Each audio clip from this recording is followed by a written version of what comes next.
In today's video, I want to talk about the history of my migraines. So why am I making this video? At the end of 2025, I had a bit of an aha moment, and I actually started realizing how bad my migraines really are, how serious of an illness it is, and how it really has restricted my life. And I think I was just in denial for a long time. For almost 16 years I've been having migraines. I think there is a little bit of research going on, and I don't want to put down the researchers and the doctors that are working hard to try and understand migraines, but I also think that it's not talked about enough. People don't understand how serious a migraine is, and to me it's also, from doing a little bit of research and trying to understand it, a real mystery of why this is happening to me and so many other people. And I just want to talk about it, and I want to encourage other people to talk about it more as well, people to talk about their own migraines, because also I think there are a lot of different migraines that people have. I don't think there is one cure that helps all, but I just think in the world or in our society, we need to talk about these things more. And I think personally, I like watching other normal people like me talk about their migraines. So the more people do it, the more it will move things forward. That's basically my reason for doing this video. To this day, I still don't know if my migraines have a specific name. I know that there are the main categories are migraines with aura and migraines without aura. I have migraines without aura. I would maybe call them migraines with extreme fatigue. My migraines started when I was pregnant in 2009, 2010.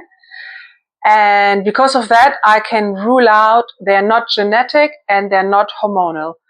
I don't know what to call them. I feel like that in or during pregnancy, some type of switch in my body broke in a way that it could never repair itself. That's the only way I can describe it. I know it's not very scientific. I don't have a medical or any background like that. I'm just a normal person, so I can only try and describe it the way I understand it. So I think everything in my body, in my case, is connected. I wouldn't say necessarily that it's just a neurological problem or just a metabolic problem. I think things kind of, I don't know, they are just somehow broke. I have a lot of triggers where normal people, they go out and live their life and nothing happens, and they can pretty much eat anything. For me, certain foods, spices, smells, noises, light, temperature, pretty much anything can be a trigger that suddenly makes me shut down. That's always the beginning of my migraines. It's like the curtains going down and the migraine starts. And I think it's to do with something in my body, in my whole system, overreacting. Because your body shouldn't react funny to a pickled gherkin. You should just eat it and then continue your life.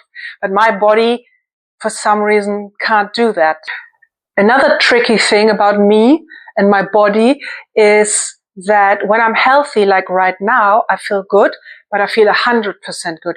So I'm guessing that if you were to scan my brain now or do some tests, you wouldn't find very much. And that's why I call it a switch, because it's literally a switch that switches until at some point I come out of the migraine and I slowly go back to normal. But anyway, I wanted to talk about how the migraine started when I was pregnant. So 2009, the first trimester of my pregnancy, when the baby is literally like the size of a pea or something, I had extreme fatigue for 6 weeks. And this sounds crazy, even now when I think about it. I was in bed for 6 weeks. I could not get up at all, unless it was really necessary to go to the toilet or, for personal hygiene. I didn't cook a single meal. I didn't eat a single meal for 6 weeks. I was in a state of fatigue, of going in and out of sleep and dozing and just lying in my bed. And I remember this so vividly because back then there were no mobile phones. People would only just have personal laptops, which I had one, and I was looking up recipes of food that I would want to eat. I was dreaming and fantasizing about food because I physically couldn't eat. That's why I also didn't try and cook. It's not that the food made me sick. It was more like that the fatigue completely suppressed my appetite. This isn't relevant for the migraine story, but I just want to say that now 16 years later, the child came out all right and is a happy teenager. Luckily, at the time, the baby was so small that it didn't have any deficiencies or anything, and it didn't maybe need the nutrients of my body at that point.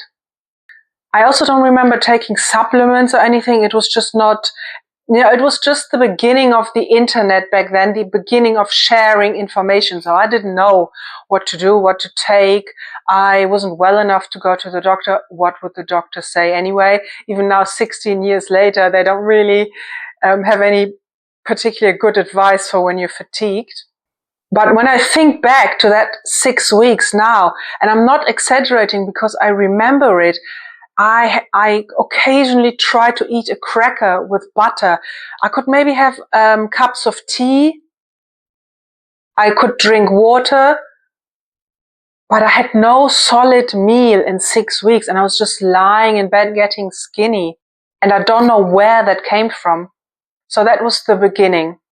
And I think that was when the fatigue manifested itself in my body, because I've had fatigue with my migraines and casual fatigue in between ever since. Also since COVID, my whole fatigue thing gotten worse. And I don't want to talk about COVID, but I'll just add this as a side note. It's important to say with these stories whether somebody was vaccinated or not, because I think a lot of people have post-vaccine fatigue, but also a lot of people have post-COVID fatigue. And I think maybe there are two different things. I don't know. But I am unvaccinated, and I think I have more fatigue since COVID. I had COVID 3 or 4 times. So then, second trimester, I had a holiday booked, a pretty big holiday. And obviously, I booked that holiday before I knew I was getting pregnant.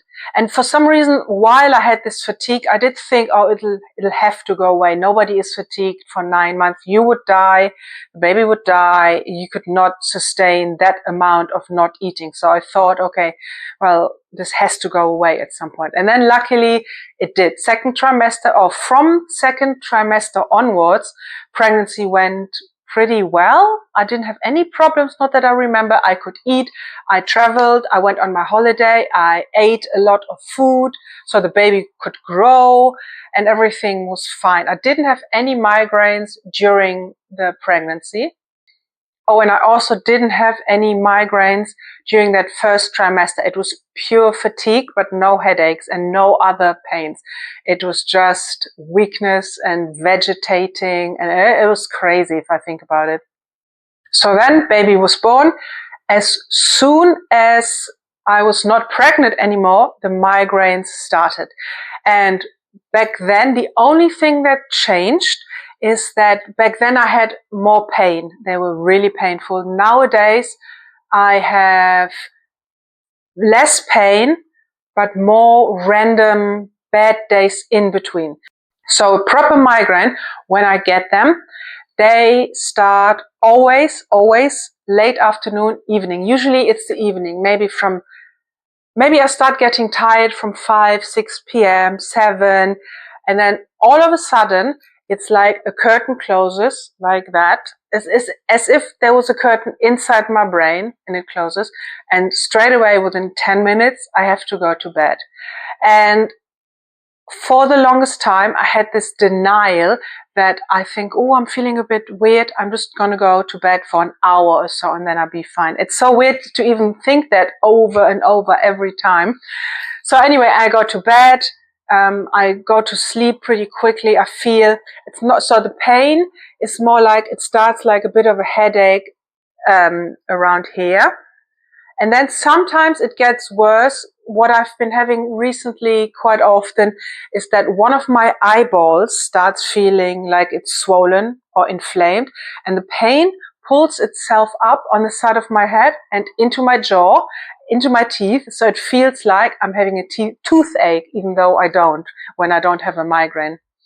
I used to have more pains on top of my head and like all over, but for some reason, luckily, the pain has gone down a little bit. So then the next day, maybe I wake up in the morning, maybe I wake up, I don't know when, but this shutdown is followed by 2 full days of being in bed, mainly fatigued, not being able to eat at all, not being able to shower. In 24 hours, I try and go to the bathroom maybe twice and also force myself to brush my teeth because, ugh, just disgusting to just lie there. Even drinking, I have a bottle with a straw next to my bed, so I force myself to like put my head up and drink a little bit, even though I hardly feel thirsty, but my common sense just tells me to try and be hydrated. I also get nausea, which let's just say it can be very extreme, where where a sip of water triggers a sip of water triggers me to having to throw up. Let's just say more than once, a lot sometimes. It's like I'm lying in bed and suddenly I get this feeling like I'm in a roller coaster and the nausea kind of starts in my stomach and it just needs to all come out. And then I feel better for 10 minutes, maybe I go back to sleep, but it rarely makes me feel better to a point where, oh, I'm really good now. And this pattern of my migraine has been the same since the very beginning. This is how it suddenly started once I wasn't pregnant anymore, once the baby was born. It starts in the evening. It's always 2 days in bed. Sometimes when I'm very lucky, it's just 1 day. And I think once or twice I even had it for 3 days.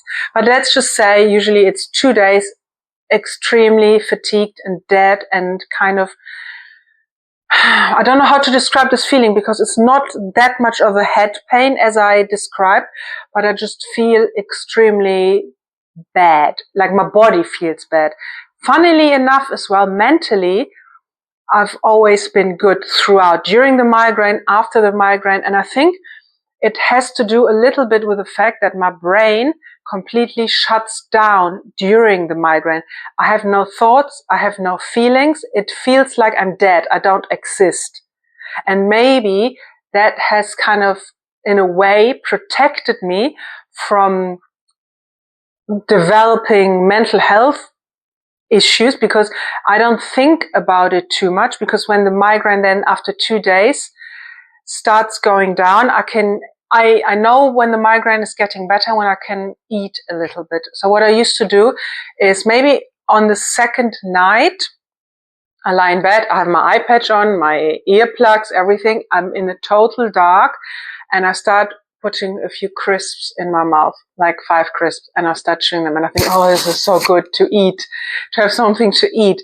And then I still sleep the whole night, but then the next morning I start coming out of it slowly. So I can make a cup of tea. I try and drink some tea, and I try and eat a little bit. Usually I can't eat a big portion, but I try. And then the day after the migraine is always still a lost day. So technically it's not a migraine, but I count it as part of the days that I lose because I can't do anything. I'm still extremely weak. My brain is still not functioning. Yes, and it massively impacts my life because anything can be a trigger. Even going for a walk that is a little bit too long or a little bit too strenuous. So I need to think about what activities I'm doing. Socializing can be too tiring. But when I say too tiring, the problem is that in the moment I feel fine. I'm out, I'm doing something, and then the bad feeling, the migraine, it always just starts later on, so I don't notice it. If I'm somewhere and I was to think, oh, this is a little bit too much, maybe I could pace myself more, but I can't. I don't know when it happens. It just happens later on. I avoid foods that I don't know. I avoid eating anything too crazy. Not that I don't want to. I'd be really interested in trying different meals from different cuisines in different countries. But anything could trigger migraine, so I'm just really scared. So most of the time I cook at home and my food is pretty plain. But I think the worst thing is just those 3 days that I lose every time I have a migraine. In the last few years, I've also started getting what I call off days. So they're not my day off. There are days where I just feel off. So it's not a full-on migraine, but I know I'm on the migraine spectrum on these days. So I started getting chronic neck pain maybe 2 or 3 years ago, and maybe that's a post-COVID thing. And days where I just feel more tired than usual. You sleep 8-9 hours, normal night's sleep. And then you don't feel, or I don't feel refreshed when I get up, and I just feel really brain foggy and weak. And I have days where I can only just do the most necessary thing during the day that I have to do. I'm trying to not leave the house. I can eat, I can cook, I can do hygiene things and all that. But I can't do anything fun or leisurely or anything. So I call them my off days. And since COVID, yes, I've been having them quite a lot as well. And it's the weirdest thing about this neck pain, because I get it when I have the migraine or the off day, and it feels like I either pull the muscle or it's inflamed. But then when I feel normal, I don't think there's anything. Like right now, I feel completely normal, and that's so weird. And that's pretty much it. That's my migraines. I've never had an aura. Have I forgotten anything? No, I don't know how when people say, oh, I'm at work and I'm having a migraine, or I'm doing X, Y, Z, but I'm having a migraine. When I have a migraine, I can't do anything. It's like being dead. Or on my off days, I can't work on, sometimes I can like only just do like a little bit of work, or the most necessary urgent type of work that I have to do, but not really. I've spoken about medication in another video. I link it up here if you're interested. I can't take any medication really because I'm too sensitive to everything. I've had a little bit of success with a keto diet for 2 years, from 2014 to 2016. From what I remember, it really helped. So I snapped in autumn 2025, and I thought, okay, I really need to do something. I need to go back onto the keto diet, do something. And this is going to be my next video, because I'm not 100% sure that keto is helping me this time. I hope you enjoyed this video. I hope it helped someone out there. If you suffer from migraines, please make a video like this so we can be a big unhappy community and more doctors and researchers pay attention, and at some point they find a cure for us. Thanks for watching, and I hope I see you again.